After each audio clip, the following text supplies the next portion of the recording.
The card that's come up for you this morning is what you get by achieving your goals is not as important as what you become by achieving your goals. Okay, interesting. How does that resonate with you today? What you get by achieving your goals is not as important as what you become.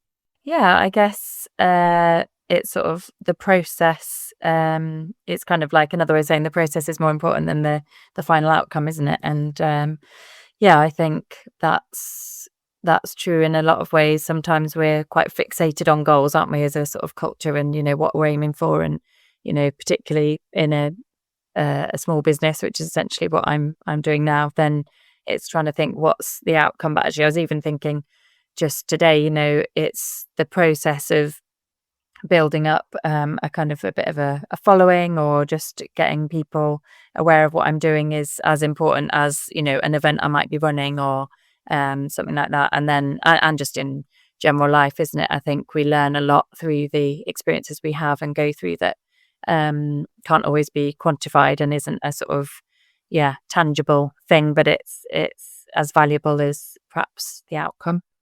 Absolutely. And this is why the platform exists, because it is about championing what people are doing. And obviously, I came along to the Pitch Up and Sing event, which was so much fun. And I just absolutely loved it. It was the first time that I'd been to anything like that Oh, with great. some friends of mine. And there was something about singing with strangers I found really beautiful. Tell me a little bit, or tell the listeners a little bit about what you're doing at the moment and how you've managed to get to this point. Oh, well, how long have you got? I suppose, yeah. So basically, I'm a self-employed musician, and I have quite a variety of different things that I do as part of my day to day. So, in brief, I do piano lessons. I've been doing piano lessons this morning, and I have 5 pupils at the moment, and they're sort of variety of ages, mainly kind of retired, semi-retired. So I've got time on the hands to learn the piano and pick that back up. So I do that. That's sort of one of my bread and butter kind of day-to-day things. I've got 2 choirs that are quite well established. My first is Beeston Voices, and we've been going, well, so my daughter was 1 when we started it, so that's 15 years now. And that came out of my job as a primary school teacher, which was what I did prior to this. And my head teacher at the time that I was working for said, "Oh, you love doing singing with kids. Have you ever thought about singing with adults and, being able to do a bit more and get more out of them in terms of harmonies?" And I thought, oh, yeah, I think I'd like that idea. So 15 years later, we've got Beeston Voices, which is about 100 members. And we meet every Monday at the Plessy Centre in Beeston and do a whole variety of different sort of genres and stuff. And that's, we're Beeston Voices Community Choir is our full name. And it is a real community, a really lovely group of people that, come together each week and sing, and obviously do concerts and bits and bobs as well. And then I've got my youth choir, which kind of came out of that, Beeston Voices Youth Choir. Again, because I love working with kids. I've been a primary school teacher for, well, it would have been, 20 years. And then was a youth worker prior to that, trained as a youth worker. So, I've always had a passion for working with young people, and sort of started more informally in that setting, and then ended up doing primary teaching and specialising in music. So, that was great because I really got to share my passion of music with kids who, on the whole, were really, kind of open to that and lapped it up and had lots of fun doing that. The reason I came away from that is because I had a few issues with my voice, and that sort of, I think it was just one of those things, a bit of a timing thing, where actually I was getting to a point with teaching, which I think sadly a lot of teachers get to, where I kind of felt like, oh, they're calling it something new, but we're sort of reinventing the wheel. And I think I just got a little bit weary of the education, kind of formal education side of things. So it coincided with that and these issues with my voice, and decided it was time for a bit of a change.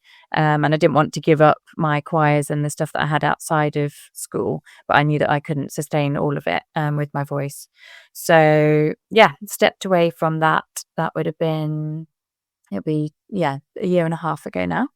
And then I've been on this journey of kind of sort of running a small business in some ways, I guess. It still feels a bit weird calling it that, but it's kind of, yeah, I suppose just all the different elements to what I do. So then I've picked up some extra things, like the Beast and Big Sing, which is a one-off kind of community day of singing, which has been great. We're just getting ready for our third one in September. And that's hosted by me and Beast and Voices. So again, a bit like the Pitch Up and Sing, but I guess a longer, kind of more extended event, because it's a whole day. Involves good cakes and refreshments as well. And then people delivering workshops. So have different people coming in with different skills and different sort of genres again to deliver a workshop, and people choose from those. And then we have a big thing, which is a bit like the Pitch Up and Sing kind of idea, where everyone sings together.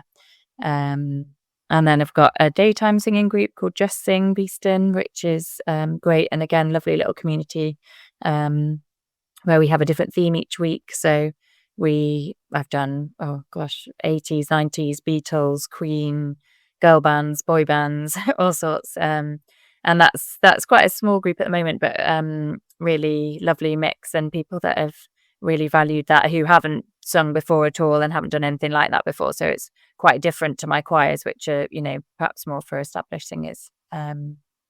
So yeah, that's sort of in a nutshell. In a nutshell, a whistle-stop tour. But it's, there's well, that's it, isn't it? It's like, how do we end up where we are?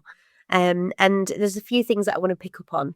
So the first thing is the, you're saying, oh, it's difficult to say, or as business, in this, I'm now developing a business. And I think as educators, we just feel like we are so pigeonholed, aren't we? And then to imagine ourselves doing anything else is quite tricky. How are you finding sort of like the strategy building and the vision of the business? How is that all sort of coming together now? Are you working with a coach, or like, is it just sort of very organically developing? Yeah, probably mainly organically. What do I do now? But my husband used to run his own business before. He's actually a head teacher. He's got sucked into education as well. But he ran a small business for a while, and he's great in terms of being a sounding board and sort of thinking more business mindedly, because he did that before he went into education, whereas I guess I'm doing it the other way around.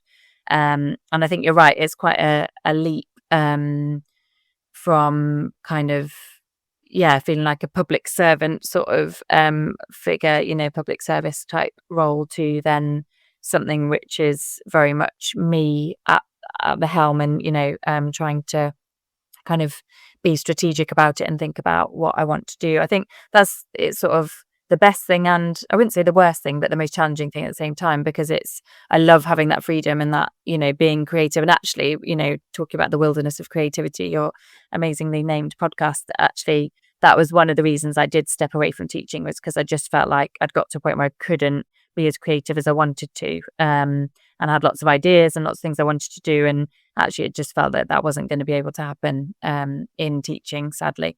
So I think I love that freedom to be creative, but at the same time, that pressure of actually, but this is in my job, I need to kind of be strategic. I need to make sure there's a plan, and, the finances are kind of coming in alongside that is a challenge. So, I think I'm very much learning as I go. And I think, I went on a really useful course, which was a sort of business coaching course, and was really amazed actually at how relevant it was for all the people in the room, which was, a complete mix. Like, I was sat next to somebody who was, had, I think, a plumbing company, another person who was in HR, another lady who has, a kind of declutter your house and your life sort of, company. And so, but it was, the things that this guy was saying were really relevant and really helpful about just, sort of goal setting, nothing kind of rocket science, but stuff that was interesting to think of in a different context to perhaps what I would have done before.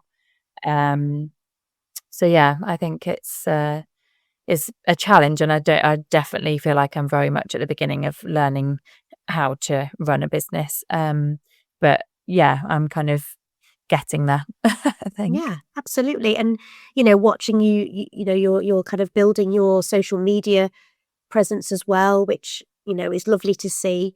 And you do have very strong community links in the real world. And I think that's part of it, isn't it? Is you know, it's all very well and good trying to go out there and create content.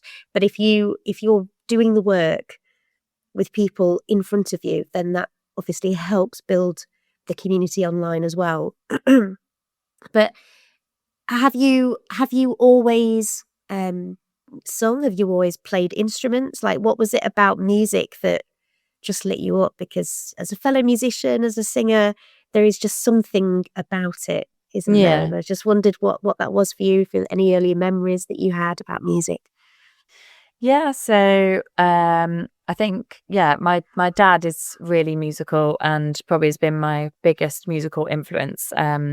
We've always, growing up, we always had music on and quite a range of music as well. So I love classical music, and he is very into classical music, and we sort of shared that passion. But also, we'd have ABBA, Cliff Richard, and Love Cliff. swingle swingle singers, just a real mixture of stuff. And I think from an early age, that kind of just gave me a love of music in general, and sort of an awareness of the richness of different genres, and a real variety of music that I sort of interacted with. And then he's a pianist as well, so I started learning piano at age 7, and just loved that, really. I took up clarinet later on, probably around 11, 12ish.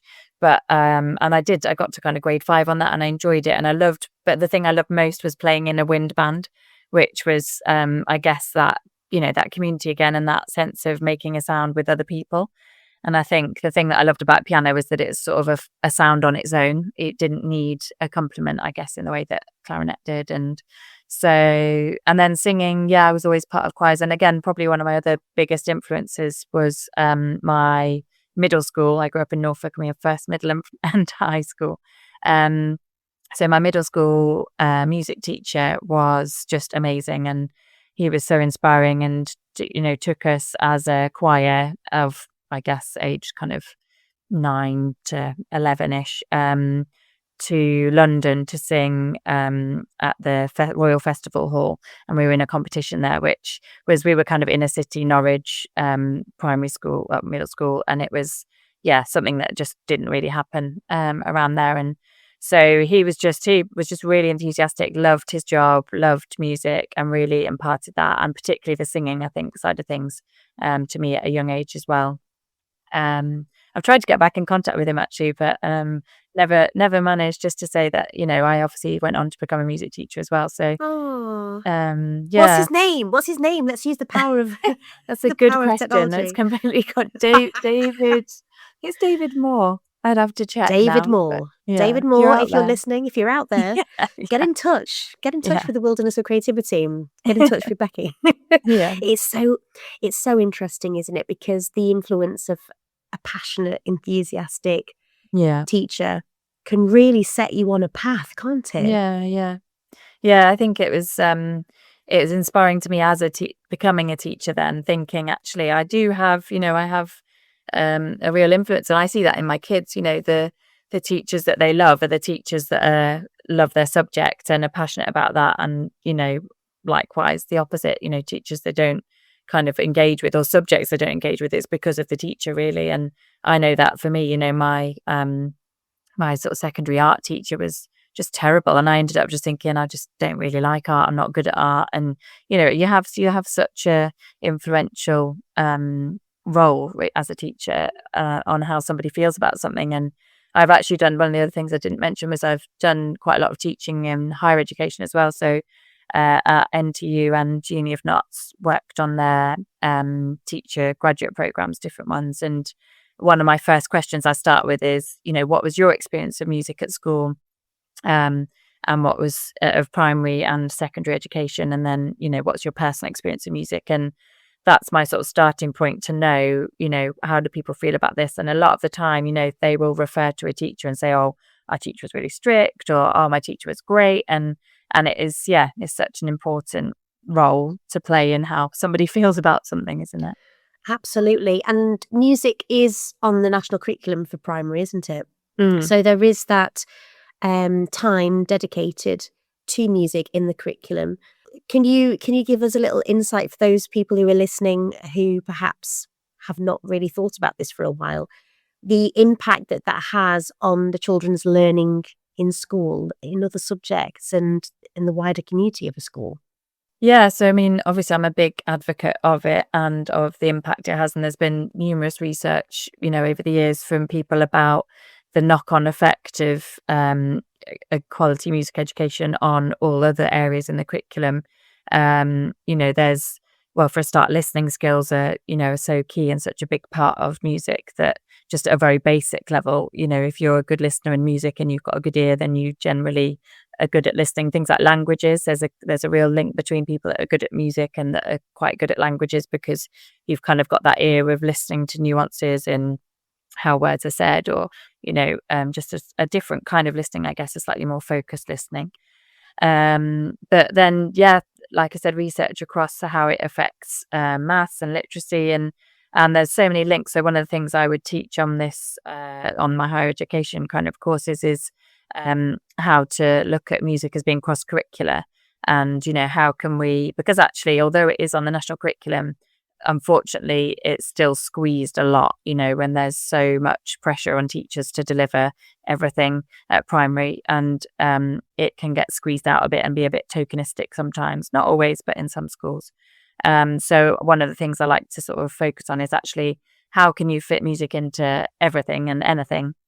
And then funnily enough, actually, this is a funny story. I bumped into an ex-pupil at the pub the other day. It's always a bit disconcerting.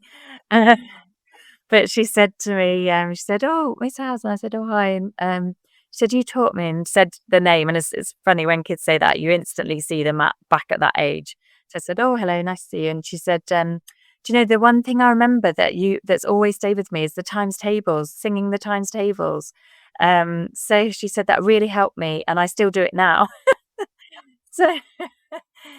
So, yeah, maths, singing times tables, singing songs in languages, making instruments in DT. There's so many links which can be meaningful, some less so, but I think music can have a big part in community as well. And again, another story I tell to my students when teaching them is about this first class that I had when I started teaching, who were quite a challenge in many ways, which I won't go into. But I kind of, as an NQT, a newly qualified teacher, I thought, how am I gonna do this? How am I gonna win these kids round? There's a lot of behaviour challenges, and we had children with English as an additional language. So, these twins came in on about day 2 of my time with the class, and they had no English whatsoever. And I thought, well, music's what I do best, so I'm going to try and use that and to sort of bring these kids together. And actually, it was amazing because you don't need language for music. You don't need things like body percussion and rhythm, and even repeating back a tune or a melody. You don't need to speak the same language as somebody else.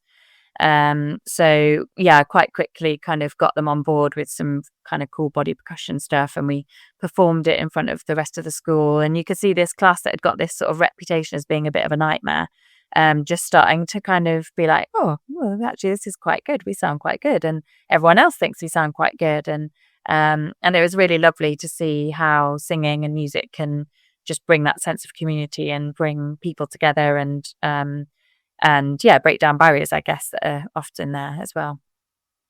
Yeah, I was thinking kind of finding what we have in common Yeah. Yeah. and feeling like you belong in that group, in that Yeah. moment. And, something about self-worth, Yeah. self-confidence, being having such a reputation as a class can be so damning, Mm. can't it? It can really get to the seed of a group. Mm. So it's actually about changing that, Mm. and giving them opportunities to Mm. flourish and to shine. And I think that's so important. And I think, we can also do that within community work as well, especially with people being so busy and not having actually a lot of time to come together. Mm. Singing and creating music together can be so powerful. Yeah. And I was wondering how what your perceptions of those people coming together, like what do you take away from those moments, and have you got things up and coming? I know you mentioned something in September, Mhm. but have you got anything that you're really excited about that will see the communities coming together? Yeah, I guess kind of as much, it's almost going back to your original quote, as much as the events and the big one-offs, it's the day to day, and it's my Monday night choir, Beast and Voices. I know, because it's been running for so long and we've got some really well established members, I know the ups and downs for some of them, and that actually quite, and for me personally, actually, going through some difficult stuff, it's a place where I could just come and switch off, obviously switch on to choir, but switch off from all of that.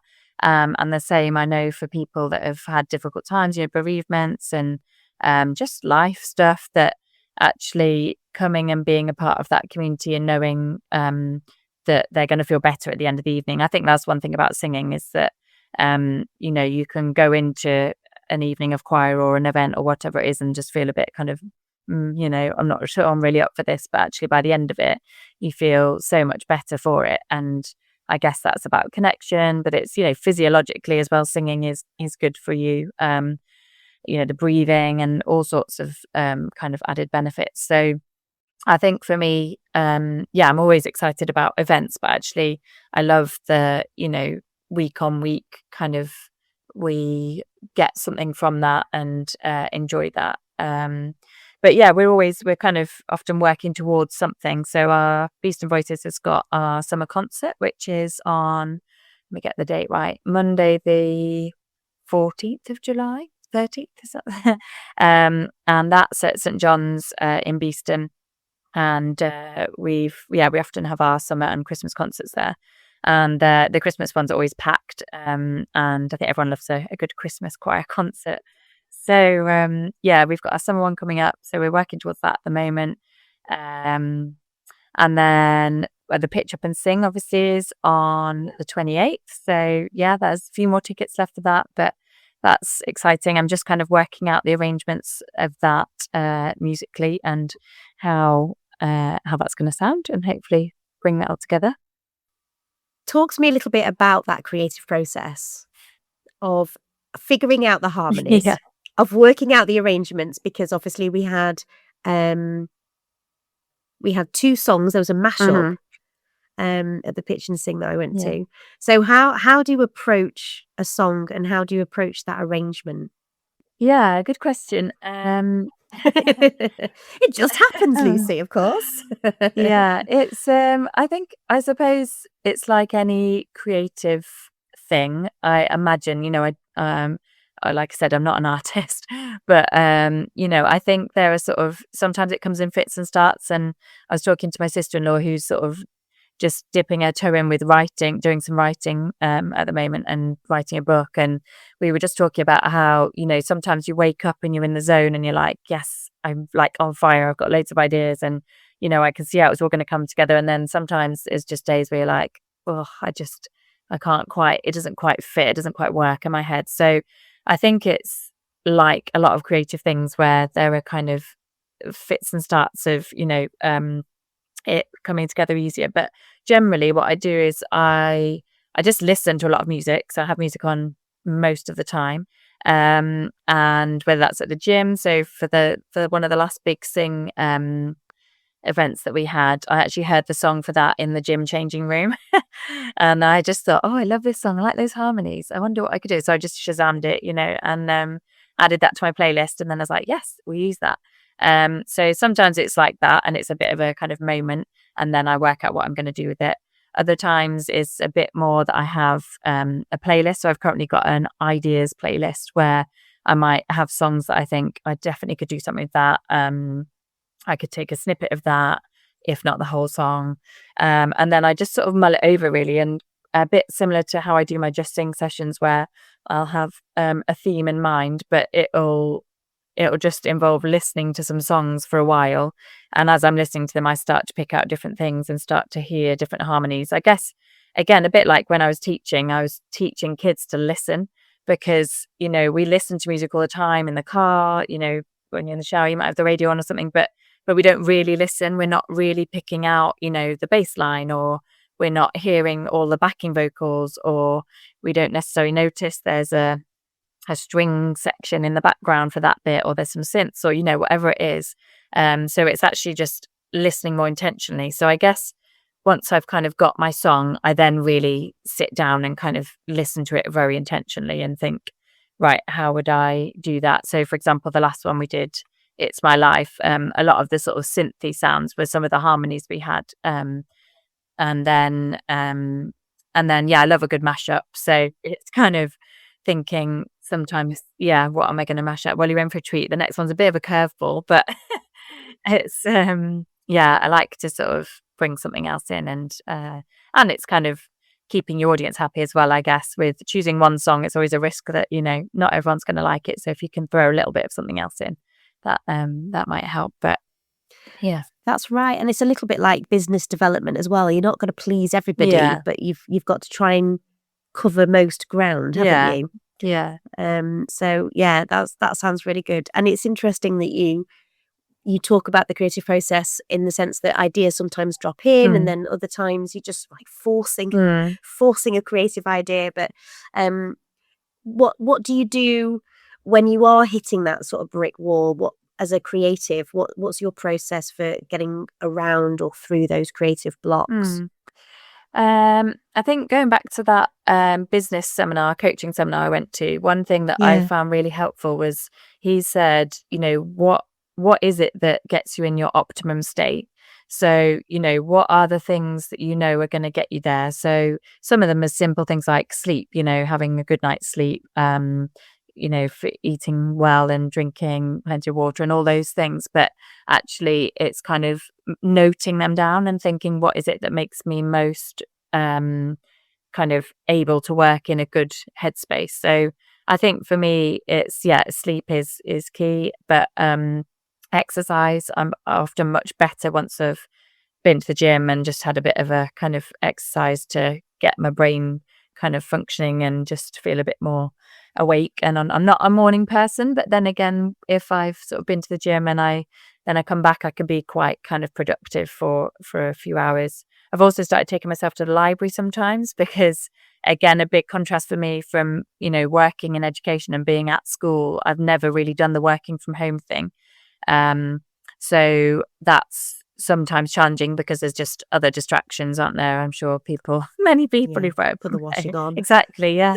As a busy mum, I'm sure people listening right now, they'll be like, yep, I'm doing the washing right now, or I'm tidying up, or I'm decluttering. Exactly, yeah. So yeah, there's there's benefits to being able to do that, but sometimes when I really need to focus, I've just taken to going to the library and just kind of having a bit more of a focused time where I can crack on as well. Yeah. Do you miss being in the classroom? Yeah, I do. That was always, it sounds silly, but my favorite part of the job. I think people that are teachers will know that will make sense to. People that are not teachers will be like, well, surely that's all you do.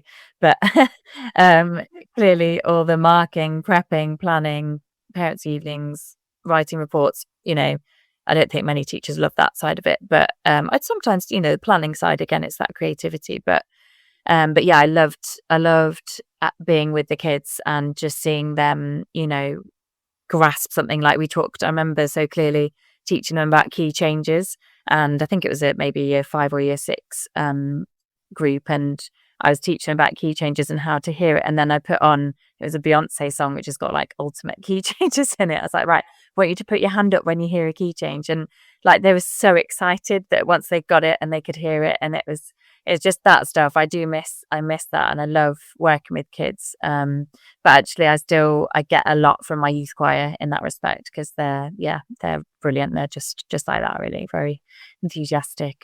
But yeah, I do miss bits of being in the classroom. I think I know the Beyonce song you're talking about. Love on Top. It's that's it. Love on Top. I was going to say Crazy in Love, but it's not. It's Love on Top, where she goes up, doesn't she? That's brilliant. Gosh, yeah. God, I remember that song so vividly. That's not the one we're doing, No. is it? Freak it higher, guys. Keep going. Oh, listen, it's so lovely talking to you and finding out everything that you're up to.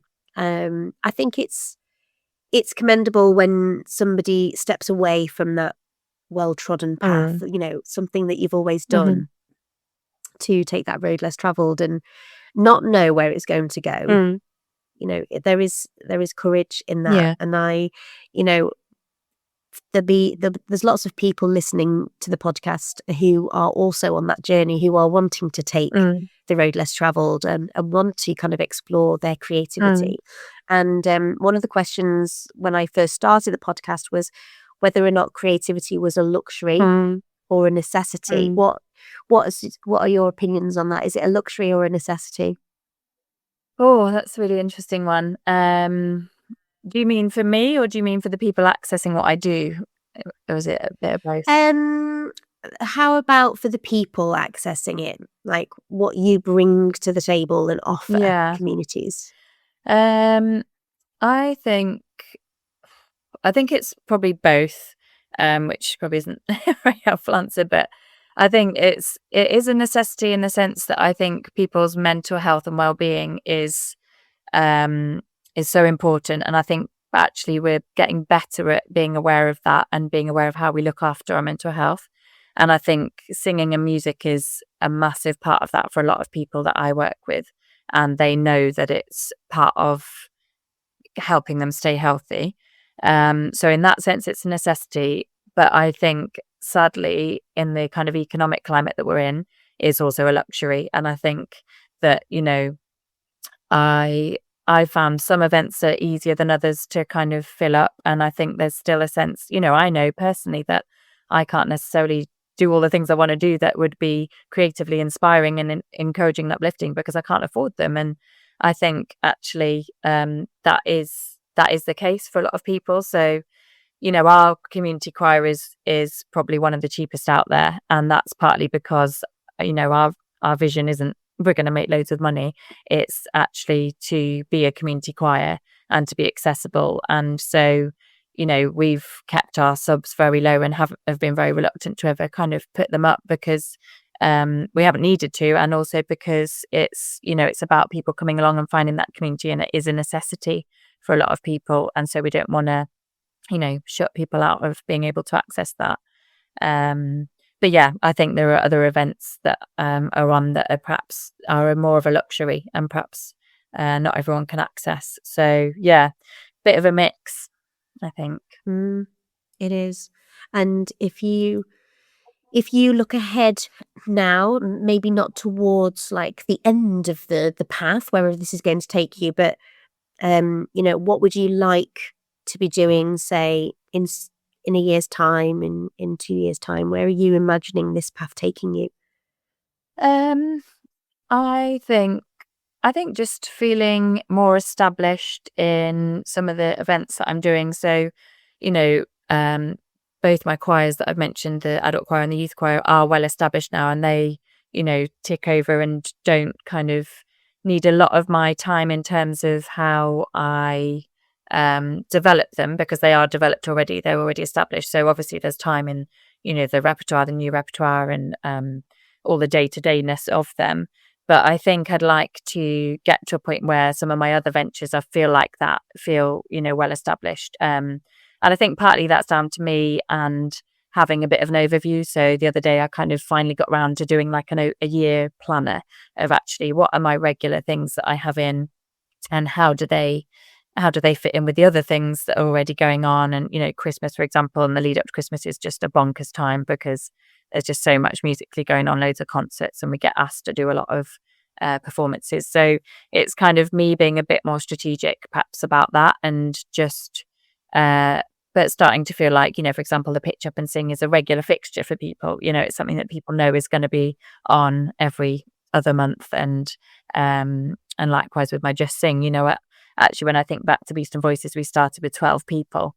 And actually my Just Sing is about kind of averaging 12 to 15 people. So, I'd love to see that grow as well. So I guess growth, any business, but also from a community point of view, is to grow things and try new things as well. We've been asked to do like a flash mob at a wedding in October. And so it's sort of, I love that there's also that side of what I do that suddenly something will come in that's completely different that I haven't planned for, and having that space to still accommodate those things a bit as well. Yeah, and flex your creativity. Yeah.